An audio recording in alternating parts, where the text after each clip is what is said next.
Hello Scorpio, and welcome to your monthly horoscope for May. This is for the Sun or the Ascendant. I'm going to give you an overview of what to expect, but please stay with me.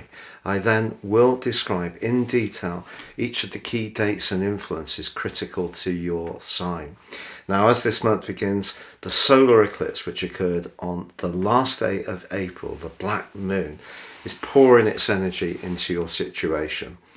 Put simply, Scorpio, if there is a relationship that's not working very well in your situation, the chances are it will change over the next 6 months.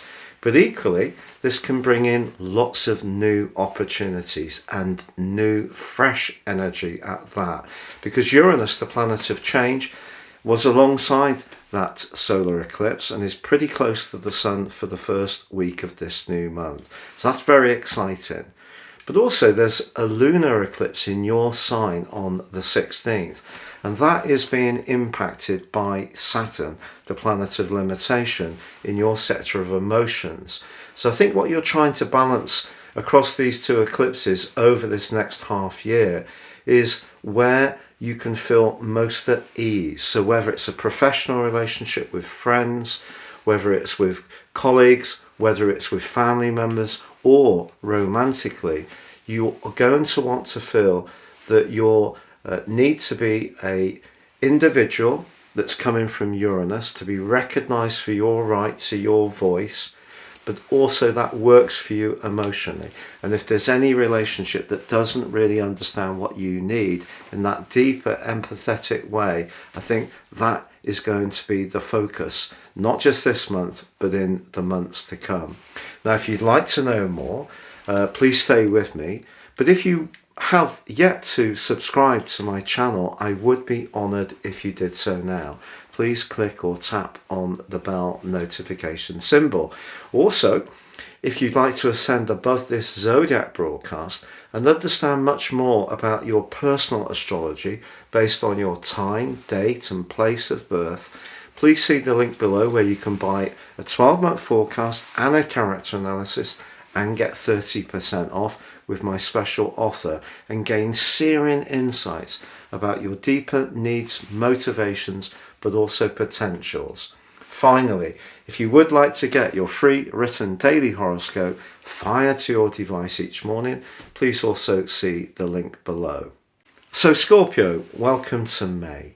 And that solar eclipse, which occurred right at the end of April, can have an impact for the next half year. That Uranus energy is very much about truth. That's what Uranus is about. It also is said to be the planet of the sky in mythology. It's the modern ruler of the sign of Aquarius, and it can be very open-minded in its approach. So when it comes to your relationships, because it's in your 7th house of relating, you may want to assert a fresh way of doing things, not just this month, but in the months to come. But also because it is about the truth. If there's a relationship which causes you frustration or limits you or stops you from manifesting your true potential and personality, I think that's going to be something that really is going to be important to challenge within your situation. Now, Mercury, the planet of communication, is in shadow as this month begins in your sector of transformations. There may be something that you've been thinking about or researching, but do you know, as this month goes on, particularly from the 10th when it actually goes retrograde, and then on the 23rd when it returns to your sector of relating, some information can come to you that can make you or help you to look at a situation in a completely different way. So do be open-minded about details. Now, your modern ruler Pluto is extraordinarily influential this month, as is your traditional ruler, to be fair. But in the first 10 days of this month, Jupiter, the planet of growth, links brilliantly with Pluto, the planet of change. Your ideas, but also your mode of expressing your ideas, is really enriched and can be very lucky for you over the first third of this month. But then on the 2nd, Venus, the planet of relating, moves out of your sector of romance and into a much more practical area where it's technically detrimented on the 2nd.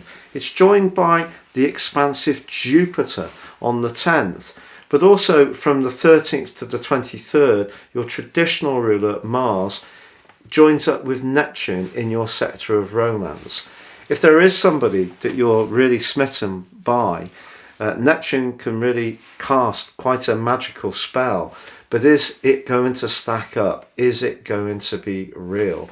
I think what Jupiter and Venus is asking you to do is look at the reality. So that may be the more practical side of the relationship. Is this someone who's reliable, thoughtful, does things for you that can help you in some kind of tangible way? Not just if they're very, very alluring and attractive. Now, the lunar eclipse, which occurs on the 16th, embraces the energy of Saturn in a square. In fact, the Sun is squaring with Saturn from the 12th through to about the 18th. That means that a relationship that's not working so well can feel very blocked, inhibited. Someone may be resisting you in some way, or seems very cool and detached, which could be very frustrating. But what this lunar eclipse is saying to you, as I said before, is you need to measure the effectiveness of your relationships by the sense of security you get within them.